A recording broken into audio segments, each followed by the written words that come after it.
Hello നമസ്കാരം, ഇവർക്കും നമ്മുടെ ചാനലിലേക്ക് സ്വാഗതം. അപ്പോൾ ഇന്നത്തെ വീഡിയോയിൽ നമ്മൾ കമ്പ്യൂട്ടർ സയൻസിൻ്റെ ഒരു ഇൻട്രൊഡക്ഷൻ വീഡിയോ ആണ് ഉൾപ്പെടുത്തിയിരിക്കുന്നത്. അതായത് കമ്പ്യൂട്ടറുമായി ബന്ധപ്പെട്ട ബേസിക് ആയിട്ടുള്ള കുറച്ച് കാര്യങ്ങളാണ് ഈ വീഡിയോയിൽ ഉൾപ്പെടുത്താൻ ആഗ്രഹിക്കുന്നത്. അപ്പം ആദ്യമായി പറഞ്ഞാൽ കമ്പ്യൂട്ടർ എന്ന പദം ഉത്ഭവിച്ചിരിക്കുന്ന ഭാഷ ഏതാണെന്ന് വെച്ചാൽ ലാറ്റിൻ ഭാഷയാണ്. The word computer is derived from the Latin language. വിവരങ്ങൾ കണ്ടെത്തി സംഭരിക്കാനും ക്രമീകരിക്കാനും അളവുകൾ കണക്കാക്കാനും മറ്റ് മെഷീനുകൾ നിയന്ത്രിക്കാനും കഴിയുന്ന ഒരു ഇലക്ട്രോണിക്സ് ഉപകരണമാണ് കമ്പ്യൂട്ടർ. കമ്പ്യൂട്ടറിൻ്റെ ചില സവിശേഷതകൾ എന്തൊക്കെയാണെന്ന് വെച്ചാൽ വേഗത, അതുപോലെ തന്നെ കൃത്യത, പിന്നെ വിശ്വാസ്യതയാണ്. അതെല്ലാവർക്കും അറിയാവുന്ന കാര്യമാണ്. കമ്പ്യൂട്ടർ അതായത് മനുഷ്യന്മാർ കണക്ക് കൂട്ടുന്നതിനേക്കാളും വേഗത്തിലും അതുപോലെ തന്നെ കാര്യങ്ങളെല്ലാം ആക്യുറേറ്റ് ആയിട്ട് നമുക്ക് ചെയ്തു തരുന്ന ഒരു സംവിധാനമാണ് കമ്പ്യൂട്ടർ എന്ന് പറയുന്നത്. അതുപോലെ തന്നെ ആധുനിക കമ്പ്യൂട്ടറിൻ്റെ പിതാവും അതുപോലെ തന്നെ കമ്പ്യൂട്ടർ സയൻസിൻ്റെ പിതാവും എന്നറിയപ്പെടുന്നത് അലൻ ട്യൂറിങ്ങിനെയാണ്. ആധുനിക കമ്പ്യൂട്ടറിൻ്റെ പിതാവ്, കമ്പ്യൂട്ടർ സയൻസിൻ്റെ പിതാവ് എന്നറിയപ്പെടുന്നത് അലൻ ട്യൂറിംഗ് ആണ്.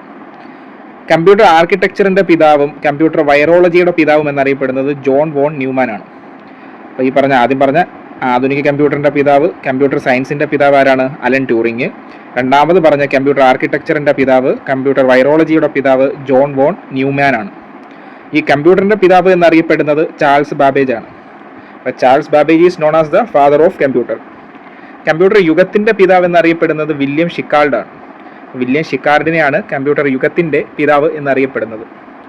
അതുപോലെ തന്നെ നമുക്ക് ഈ കമ്പ്യൂട്ടറുമായി ബന്ധപ്പെട്ട് മെയിനായിട്ട് ഓർത്തിരിക്കേണ്ട 3 ദിവസങ്ങളെ പറ്റിയിട്ടാണ് പറയുന്നത്. കമ്പ്യൂട്ടർ സുരക്ഷാ ദിനം എന്നറിയപ്പെടുന്നത് നവംബർ 30-നാണ്. അപ്പോൾ നവംബർ 30-നാണ് കമ്പ്യൂട്ടർ സുരക്ഷാ ദിനം എന്നറിയപ്പെടുന്നത്. ഡിസംബർ 2 ലോക കമ്പ്യൂട്ടർ സാക്ഷരതാ ദിനമാണ്. അപ്പോൾ കമ്പ്യൂട്ടർ സുരക്ഷാ ദിനം നവംബർ 30-ഉം ഡിസംബർ 2-ന് ലോക കമ്പ്യൂട്ടർ സാക്ഷരതാ ദിനവുമാണ്.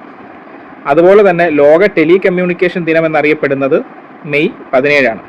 അപ്പം മെയ് 17-ആണ് ലോക ടെലി കമ്മ്യൂണിക്കേഷൻ ദിനം. അപ്പോൾ കമ്പ്യൂട്ടർ സുരക്ഷാ ദിനം നവംബർ 30, ലോക കമ്പ്യൂട്ടർ സാക്ഷരതാ ദിനം ഡിസംബർ 2, ലോക ടെലി കമ്മ്യൂണിക്കേഷൻ ദിനം എന്നറിയപ്പെടുന്നത് മെയ് 17-ആണ്. അപ്പോൾ ഇത്രയും കാര്യങ്ങളാണ് ഇന്നത്തെ വീഡിയോയിൽ ഉൾപ്പെടുത്തുന്നത്. ബാക്കിയുള്ള വീഡിയോകൾ ഉടനെ തന്നെ വരുന്നതാണ്.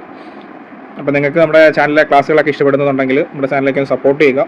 ഇതുപോലുള്ള വീഡിയോകൾ നിങ്ങൾക്ക് ഉടനെ തന്നെ അടുത്തതായിട്ട് ലഭിക്കുന്നതായിരിക്കും.